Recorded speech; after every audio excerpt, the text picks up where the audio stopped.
So we are going through chapter 1, Ethics and Ethical Reasoning, and today we will talk a little bit about arguments, because obviously when you reason, you use arguments.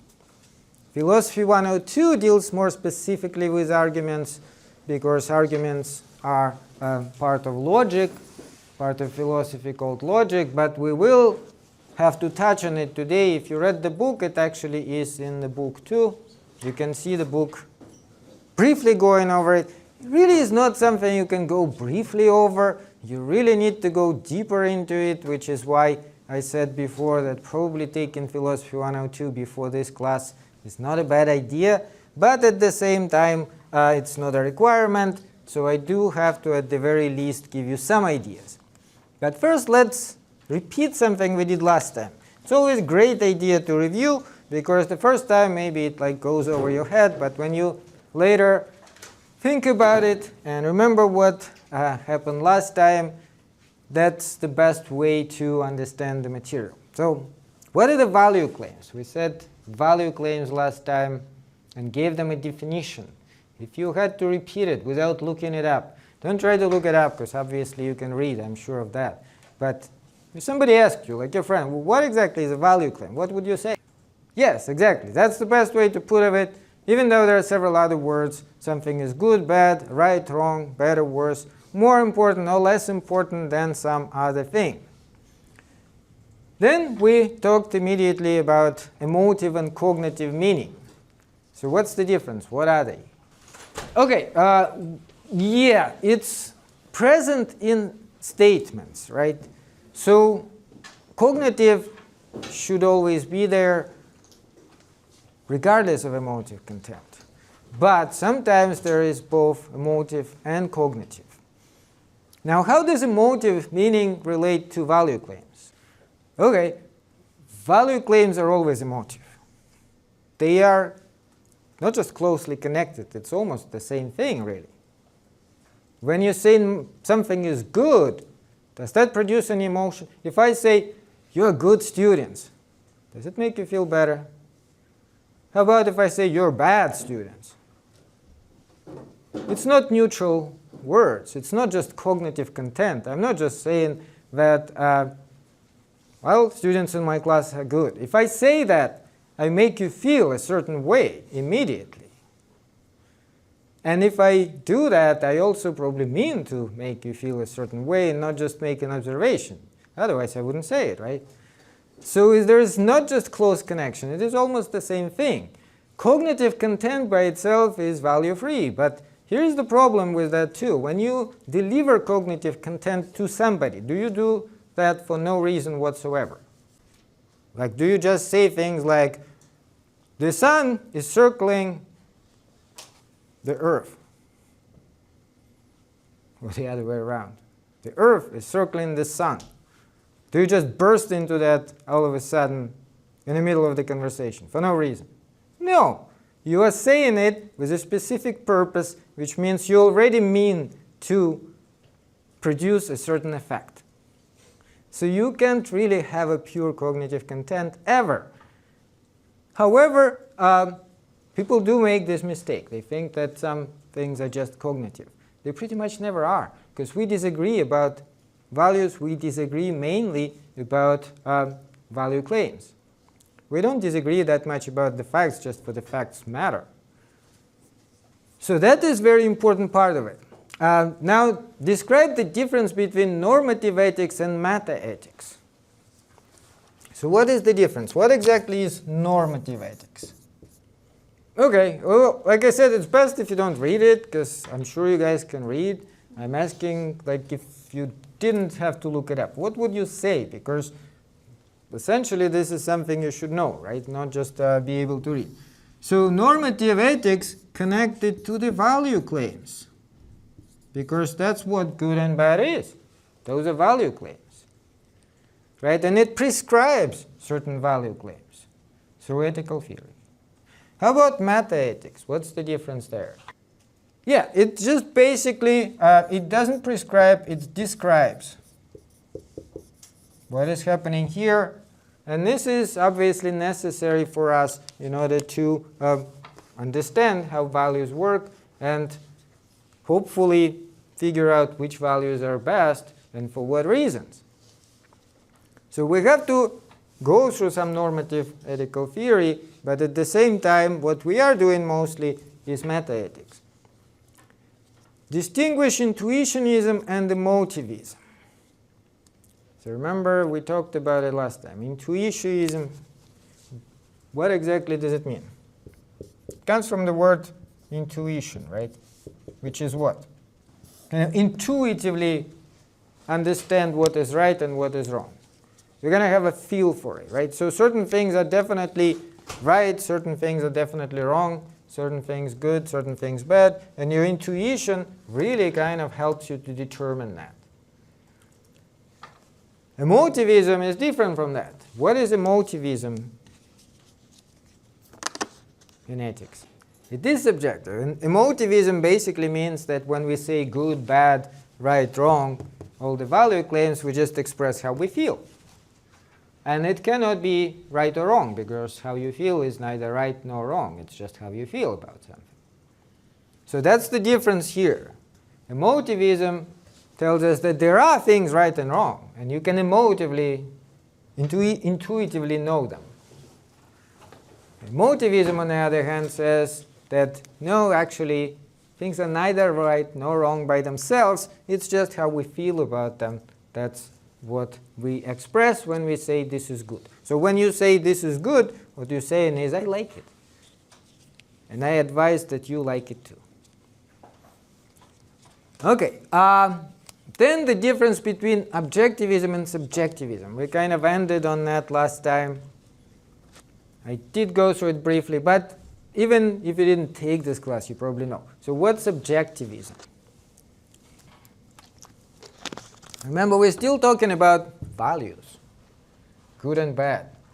So what do you think objectivism is in relation to values? Yeah, the values are objectively true or false. There is such thing as justice, and you can actually measure whether somebody is just against this objective criteria. On the other hand, subjectivism, of course, tells you subjective. So what's good for me may be bad for you, and the other way around.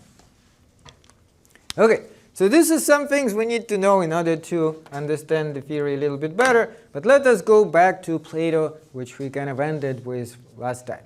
Remember, we were talking about Platonic forms. And this is a famous allegory of the cave, which Plato gives us to explain it in a more poetic fashion. It's in the book called The Republic. We probably will do some reading from it, because there's a lot of good material for ethics. What does it show us? Let's take a look at it. Well, first of all, what do you think it shows us? What does it look like? Okay, so there's definitely at least one prisoner, right? The prisoner is sitting here. Where is it all happening? What does it look like? Is it a lab? Looks like a cave, right? It is a cave, which is why it's called Allegory of the Cave. Okay. What are the experiments? What are these people doing? Exactly. Well, first of all, they are showing the shadows on the wall to the prisoners, right? The prisoner looks at the shadow. This person is holding the cutout of the horse, not the horse, but the cutout. There is a source of light. The light goes through this, and you see the shadow on the wall. Now, there is also a way out of the cave. It's not very clearly shown here, but you can kind of understand what it is. Although in this case, if you try to climb, you'd probably be burned. But Plato actually doesn't go into that detail. Obviously, that's not Plato's drawing. This is modern attempt of representing it. But the idea is this. People are prisoners in this cave. They are in chains, and they are looking at the shadows. The world around us is the world of shadows. Now, the real things, the real horses, are actually outside of the cave, and they are forms. Those forms, remember, which we mentioned last time. Of course, the most important part is not so much the horses, but the forms of things such as justice, courage, and so on. They are real, but they are outside of the cave. Every once in a while, Plato says, one of the prisoners is able to escape and go outside and see the forms. Socrates was such a prisoner. Philosophers are such prisoners. They go outside the cave and they see the real world of the forms. But then they return to the cave and they explain, or try to explain to prisoners, that this is all shadows, that they're wasting their time, that the real world is the world outside the cave. But then what do you think happens? What happened to Socrates? Did he live happily ever after? No, the prisoners don't want to hear it. They actually execute, although it's hard to imagine how they do it in chains, but I guess in real world, obviously, we're not literally in chains. Those are figurative chains. So they execute those rebellious philosophers who tell them the truth. They don't want to know the truth. They are too busy learning the shadows. Plato actually never tells us exactly who is the person here with the cutout. That's an interesting question, though. Who is it? Who are those people who are not in chains? And they do know what's going on. They are holding those cutouts there and brainwashing us. But we will dig deeper into it towards the end of class when we start talking about more applicable ways to work with theory. But right now we're just concerned with theory. So this is, what do you think? Is this subjectivism or objectivism? Even from this description. The values. And by the way, the sun, which shines its real light on everything, including the real animals and the real justice and the real everything, Plato called it the form of the good. So good to Plato is it objective or subjective? What do you think? Are you following what I'm saying? Objective.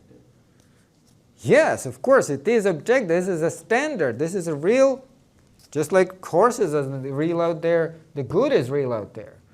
But people actually don't know it. They only see cutouts. I don't know how cutout of good would look like, but I'm guessing in this case the fake light, which comes from this fire, would probably represent the fake goodness, which produces the shadows of the everything people in real life think is real. When in fact the good, just like justice, just like courage and all the other real forms are objective. Intuition can help us, although according to Plato, philosophy certainly works to explain it, and we can get out of this cave. We can break the chains as long as we not too concerned about the shadows, as long as we listen to people like Socrates and capable of knowing the good. This is kind of like the way Plato described it. It has two sides here, epistemological and metaphysical. Epistemology, remember, is the part of philosophy which deals with truth and knowledge, and metaphysics is with reality. So from the point of view of truth and knowledge, we have on the bottom opinion. Opinion deals with imagination or conjecture, which is in this case shadows. And that is what most people do, right? They look at shadows and images and they use their imagination or fantasy to think about things.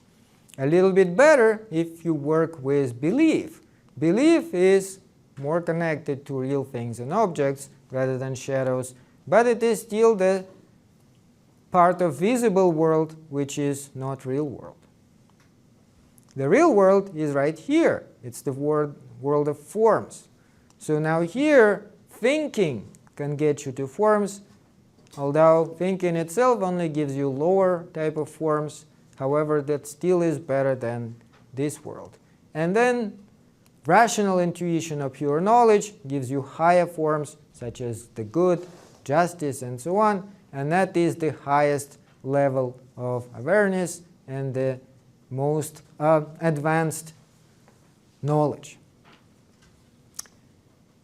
So this is what Plato described it as, and it had influence on Christianity later on, in the sense that for Plato, the human soul is part of this world. It's part of the world of forms outside of the cave. But the body is part of this world because it is an object. And while we are in this world, we are imprisoned by our bodies and by what we see around us. Whereas if we get out of the cave to the world of higher forms, then we will know the true reality, the reality outside the cave. But, of course, most people don't do that.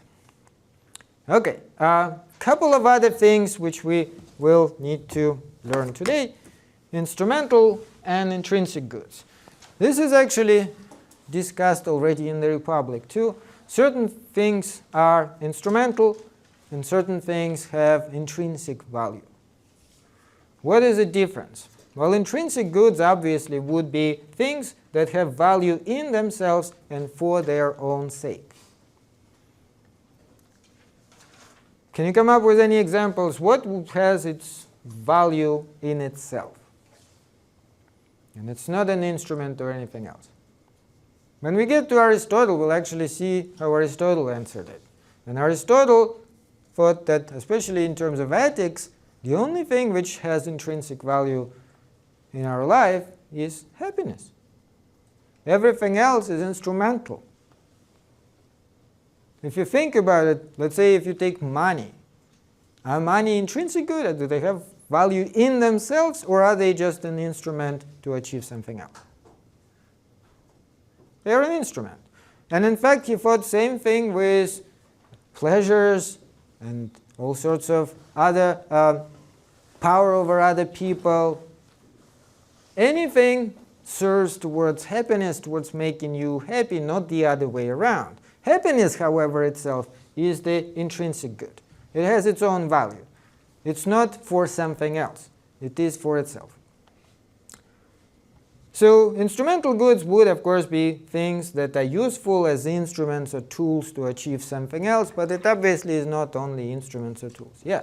So could that be well, is safety a value in itself, or is it an instrument to achieve something else? Well, wouldn't we then also say that, for example, happiness is a product of safety? If you are safe, do you feel happy? Yeah. Yeah. So you are trying to achieve happiness again. Okay. And being safe gives you happiness. If it didn't give you happiness, just being safe by itself wouldn't have any value. So that's, yeah, like that's one of those examples. Sometimes it's hard to say what's instrumental, what's intrinsic, but at least as long as you understand the difference, that's enough here. The examples they give: food is an instrumental good because we value it for our well-being and survival, right?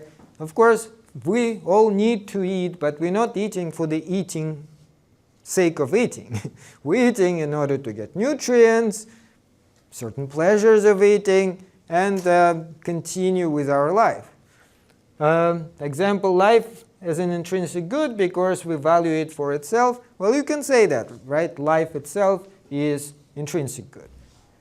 Although some people may argue that you live for higher goals, but most people would disagree with that. They would say, no, life is value in itself.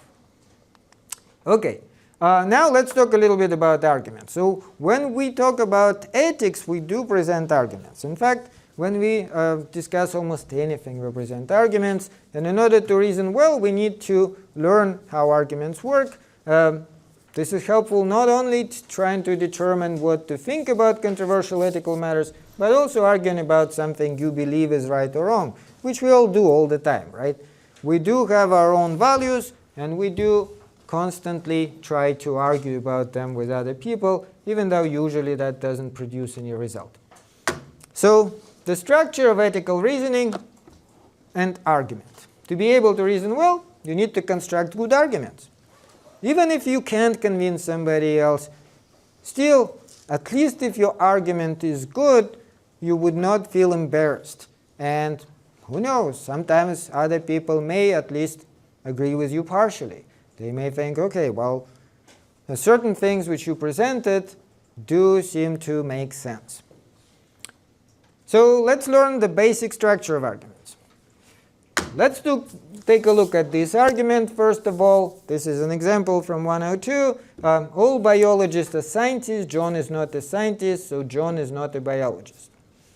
Now, arguments, of course, don't have to have two premises and one conclusion, but any argument is a group of statements, right? So this is something we learn in 102, and those of you who took 102 know it very well. Argument, definition of an argument is a group of statements, but not just group of statements, because if you just connect several statements, if you just present several statements, that's not necessarily an argument. There should be a connection between your statements in the following way. One or more statement claims to support the other one.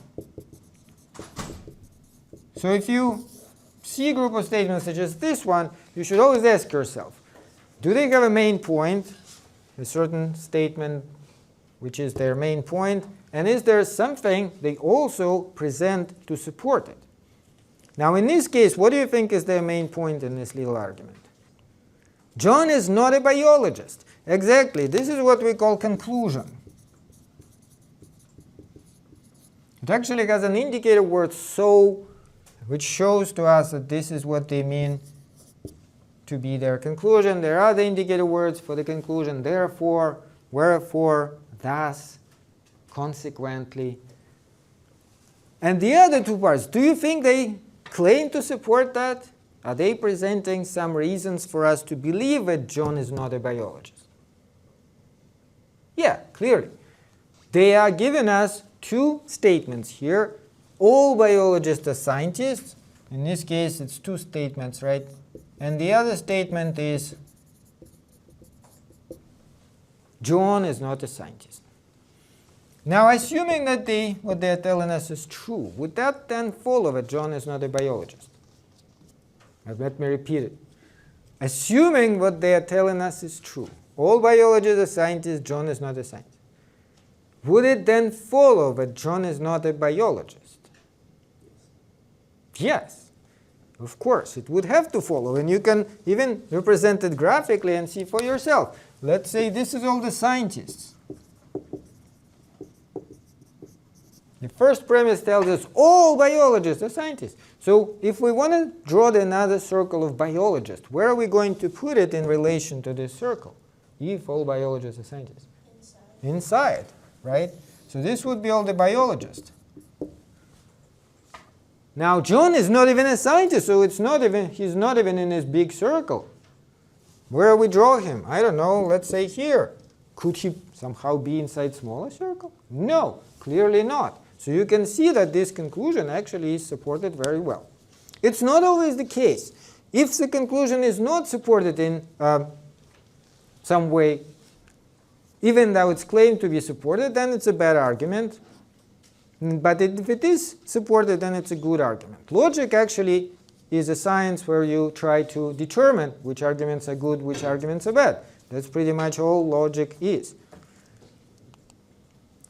So certain claimed evidence given to us in statements, that would be premise or premises, could be just one. Sometimes it's just one, but it has to be at least one. If you only have one statement, then of course that would not work. And there is another statement which is conclusion, and this is what claimed to follow from that. By the way, what is a statement? Statement is a sentence, but not every sentence is a statement. Statement is a sentence which can be true or false. For example, there are 20 students in this room. Is it true or false? You have to count them, right? But even just looking at them briefly, you can say, well, it could be true, could be false, but it is a statement of fact, so it is either true or false. But not all sentences are like that. Some sentences, even though they are sentences, which is their grammatically correct combination of words in English language, they are not true or false by definition. And I'm sure Ramsey knows which ones are not But can you think of any sentences which are not statements? Questions, exactly. Questions, commands. Come here right now. It's neither true nor false. Suggestions, several things. But if a sentence can be true or false, then it is a statement. So argument is a group of statements. Statements can combine into an argument, and then you can further evaluate them and see whether they're good or bad based on whether they support the conclusion. Okay, now we're skipping a lot of other stuff, but let's take a look at these two arguments and try to figure out whether they're good or bad, because it will tell us a lot about certain important issues we may encounter. Let's look at the first one. All dogs are flowers, all tigers are flowers, so all tigers are dogs. Is that a good argument? No, why not? Because it is not true in real life. Let's assume it to be true, though. As crazy as it may be. Yeah.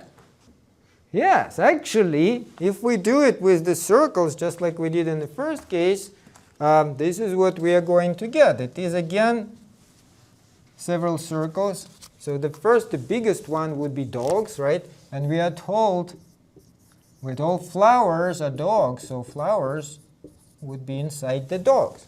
All flowers are dogs. That's what we are told in the first premise. Then we are told all tigers are flowers. So it would be yet another tiny little circle of tigers. All tigers are flowers, all flowers are dogs. Would it then support that all tigers are dogs, the small circle inside the biggest one? Yeah, it actually would. What do you know? So that actually is a good argument from one point of view that it has the correct structure. But it's bad from the other point of view that this is not true in real life. How do we know it's not true in real life? Do we need logic for that? Actually, no. We need observation, we need epistemology. We need to go and look at flowers, look at dogs, and figure out how they are related to each other. But from the point of view of logic, this is actually a good argument. Let's look at another argument. All flowers are plants. All daisies are plants, so all daisies are flowers. Now, is this good or bad? Hopefully you see there are two questions we can ask here. And the first question we should always ask is, assuming what we are told is true, is this conclusion supported? Even if all flowers are plants and all daisies are plants, does that mean that daisies are flowers? No. Once again, with the circles, we can see it very, very clearly. These are all the plants. Right? All flowers are plants. Great. Flowers. All daisies are plants. Great. Daisies. This is all we are told. Why do they conclude daisies are flowers, these two circles? Now we know from real world that is true. But forget the real world for a second. This is a bad argument. It doesn't actually prove what it's trying to prove to you. So for us, the first question, premise is true or false, is not very important until we determine the second question. Do they support the conclusion or not? If they don't support the conclusion, it's a bad argument. And we don't even care if the conclusion is also true. It actually is true that daisies are flowers, but not because argument has proven it to you. It's just coincidentally true. It happened to be true. So these are two separate questions, and logic actually distinguishes them very clearly. Are premises true or false? Do premises support the conclusion? Like I said, whether they support the conclusion or not is a more important question. It's not like we don't care whether they're true or false. It's just secondary. The first thing you always do when you try to evaluate argument, assuming premises are true, you ask yourself, does this conclusion follow from these premises? If it's not the case, then it's a bad argument. And there are better ways to classify them than just good and bad, because obviously those are two different questions. So they are good in one sense, bad in another sense. Instead of doing that, we can just say valid or invalid answering the first question. So do the premises support the conclusion? If they do, like here, we call this argument valid. If they do not, we call it invalid. So what is exactly is validity? deductive arguments are arguments in which valid deductive arguments are arguments in which it is impossible for the conclusion to be false, given that the premises are true. So here, assuming that it's true that flowers are dogs and tigers are flowers, it's impossible for tigers not to be dogs. So if we assume premises to be true and it always produces true conclusion, argument is valid. Now if there's any chance whatsoever that with true premises you may have false conclusion, you don't have to have it, but you may have it, then the argument is invalid. So that's what validity is. There's no middle ground. All arguments are either valid or not. And if they're not valid, then they're invalid. I don't know if we can cover this very well in just one lecture, but I'll try my best. OK, so let's take a look at some examples. All television networks are media companies. NBC is a television network. Therefore, NBC is a media company. OK, first, we imagine premises to be true. It's easy here. They actually are true. No problem, right? Then, in light of that, we are asking ourselves, is it possible for the conclusion to be false? Never mind whether it actually is true or false. If premises are true, is it possible for the conclusion to be false? No. So do you think it's valid or invalid then? It's valid. But do we care about truth and falsity? Yes, of course we do. Once you determine argument is good. Second question is it actually true? And here's the thing. If it actually is true, we call this argument sound. So sound can only be valid argument which has additionally all true premises in real life. How do you determine whether they're true or false? That's an epistemological question. But at least in theory we can, right? For example, can we determine whether there are 20 students in this room? Yeah, we can count and figure it out. So if the argument is valid and has all true premises, then it is sound. If argument is invalid, it is always unsound, regardless of whether the premises are true or not. And if it is valid but has at least one false premise, it also is unsound. So only sound arguments, you may say, are the best ones. And to be sound, it has to meet these two conditions. It has to be valid, and it has to have all true premises in real life. Now, ethical questions are a little bit different because, of course, we still look at the form of those arguments and try to figure out whether it is a valid form. And if it's not, then the conclusion is not supported, regardless of whether it's true or false. But it also is difficult to determine whether it is true or false in the first place, because remember, they deal with value claims. And value claims are claims that something is good, bad, right, wrong. Are they easy to determine whether it's true that something is good or whether it's false that something is good? No, there is a lot of problems here, and we have to understand what problems do we have. So let's take a look at these two arguments, for example. How can we evaluate them? First one, every human life is valuable. Whatever has a good chance of saving such a life should be attempted. My swimming out to rescue this person has a good chance of saving his life, therefore I ought to do so. The other one is, every human life is valuable. Whatever has a good chance of saving such a life should be attempted. In this case, there is no chance of saving this life because I cannot swim. Thus, I am not obligated to try to save him. So you see this as also arguments similar to the previous ones. And in this case, they differ in one premise, in particular whether or not somebody can swim. But the conclusion then is also different depending on whether or not a person can swim. So even though they start the same, every human life is valuable, they lead to a different conclusion. But every human life is valuable. Is that a fact? No, it's a value claim. Remember, it is a value claim. And even though, I don't know, probably most people would agree, but clearly not all people. Like, let's think about the Nazis. Clearly, they didn't think that. They were literally exterminating the Jewish people. So obviously, they didn't think their lives are valuable, even though they would agree they are humans. I'm pretty sure they didn't think they were monkeys or something. They knew they were humans, and at the same time, they didn't think their life was valuable at all. So that is not as easy as with counting number of students in a classroom. We have to go deeper. So two matters are important for us to. In fact, total is 3, right?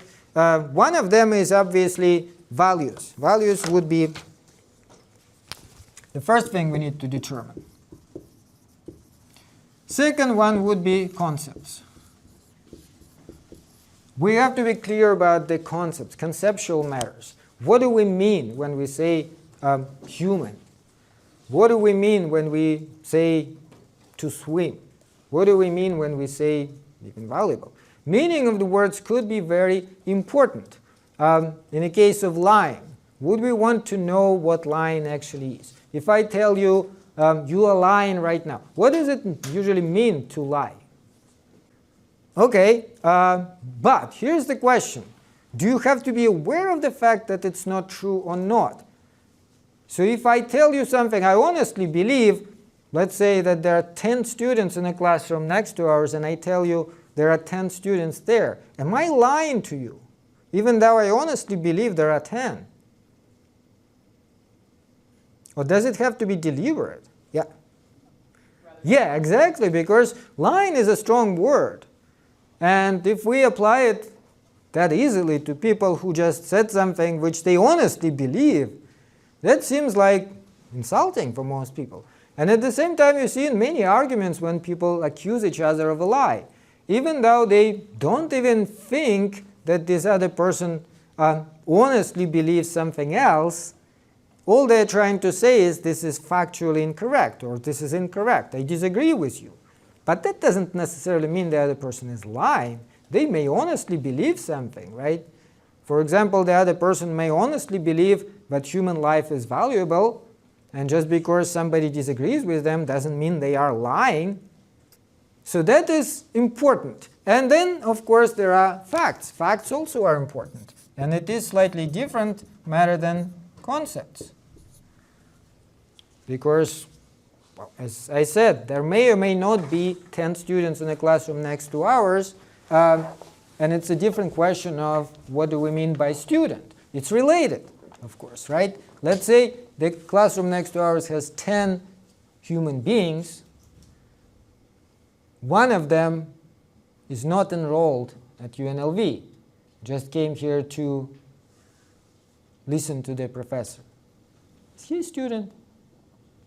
Depends on the definition, right? Would we say student is somebody who is trying to learn, or would we say student is somebody who is enrolled at UNLV and pays the fees? These are two different things. Some people may want to learn but not be enrolled anywhere, and they could even pop up to the lecture, even though rules, I think, not allow to that, but I can check everybody's ID and figure out who exactly you are. Who knows? Maybe there's somebody right now in this classroom who's not supposed to be here.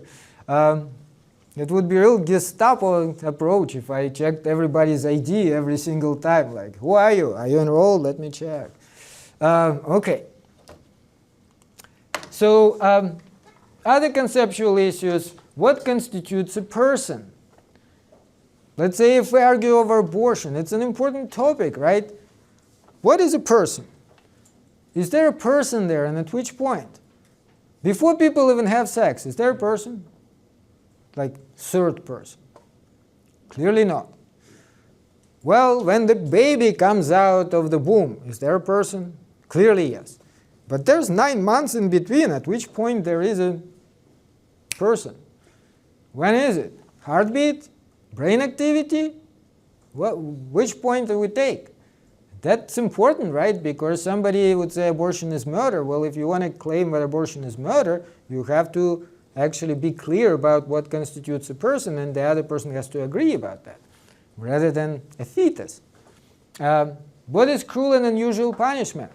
If you say we should not allow cruel and unusual punishment, well, if somebody just slaps you on the head, is that cruel and unusual? How about if they do it very hard and you get a concussion from that? Is that cruel and unusual? At which point is it cruel? So this is important, right? These conceptual matters are very important. And then there are facts. Factual claims are also important. because obviously, even if we agree on the concepts, we may still disagree on facts, and that would be a totally different matter. Let's say we agree about what death penalty is, what punishment is, but is death penalty a deterrent? Well, that is a question of fact, right? How do you figure it out? You need science here. You need, for example, to run an experiment. Perhaps one country has death penalty, another does not. What's the crime rate? The best, of course, if it's very, very similar or almost the same countries, but it's hard to get. Well, let's say the same country abolishes death penalty. What happens then? How does that affect the crime rate? So that would be questions of fact. It can actually be measured, even though there could still be disagreements about it, but nonetheless it's not the same as concepts and not the same as values. But in arguments, obviously all of this matters. We will look more at facts in the last part of the class when we get to more application. But before we do, we have to talk first of all about values, because that clearly is the biggest source of disagreement, and that one you have to be at least understand what's going on with this. And then we will also mention concepts, because that matters too. So just to illustrate the point, what is this dispute about? Brenda says, I'm afraid that Smiley is guilty of arson. Last night he confided to me that he was the one who set fire to the old schoolhouse. And Warren says, no, you couldn't be more mistaken. In this country, no one is guilty until proven so in a court of law. And Smiley has not yet even been accused of anything. So what is the disagreement about? Values, concepts, or facts? You think they have different value of life or something? Yeah. Concepts. A concept. It's a verbal dispute about what does that mean, in this case, guilty. What does the word guilty mean? Brenda says guilty is somebody who did it, who committed the crime. But Warren says no, guilty is somebody who is convicted in a court of law, which is not the same thing. Let's take the famous O.J. Simpson case. Was he guilty in the sense that he committed the murder? Oh yes. He even wrote a book that says, if I did it, this is how I did it. And it describes how he did it. Yeah. He has hidden behind if. Hypothetically, let's say I did it. This is what happened. Anyway, but was he convicted in a court of law? No, he was acquitted. The entire jury voted that he is not guilty. Double jeopardy, they could never try him again, although they did got him over a different charge here in Las Vegas. But that was unrelated to the first one. Anyway, so that would be a verbal dispute. How about this one? Keith says, I know that Freddie stole a computer from the old schoolhouse. Barbara told me that she saw Freddie do it. And Phyllis says, that's ridiculous. Freddie has never stolen anything in his life. Barbara hates Freddie, and she's trying to pin the theft on him only to shield her criminal boyfriend. What are they disagreeing about? Values, concepts, or facts? Facts. Did he or did he not do it? They're not saying it's good or bad. They're not saying, what does it mean to steal? They agree on this stuff. All they disagree about is, did he actually do it, or did somebody else do it? And that is a fact. Okay, so that would be a factual dispute. Now, certain fallacies of reasoning, and which we cover in 102, we're not going to go into detail, but you should try to avoid this, begging the question, using the conclusion to support the premises. Death penalty is wrong because it is unjust. You're saying the same thing. Why is it unjust? Because it's wrong. Why is it wrong? Because it's unjust.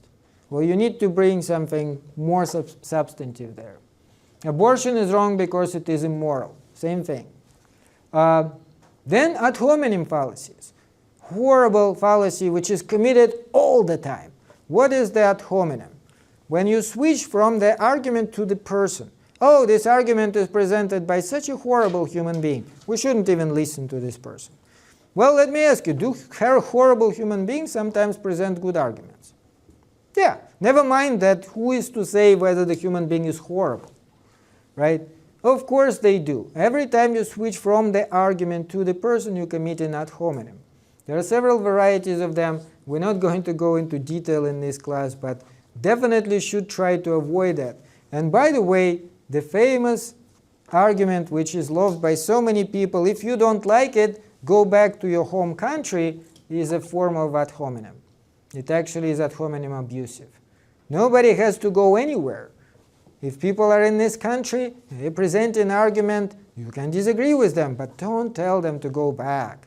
That is horrible, horrible thing to do. It's a form of abuse. It's basically an insult. Arguments from analogy, frequently used in ethical reasoning. What are the arguments from analogy? They are comparing two things or states of affairs. This is actually not deductive arguments like the ones with the circles, right? This is a different type of arguments, inductive arguments. They are don't work in the same way. They are not valid or invalid. We actually use weak and strong classification for them. So weak arguments are the ones which are less likely to support the conclusion, and strong arguments are the ones which are more likely. But it's not all or nothing, because when you're comparing two things, can you be completely sure whether or not you're making a good argument? No, it depends what it is. What are you comparing? This is a little bit more an art than science. Ethical theory, we can work from judgments to theory or from theory to judgments, right?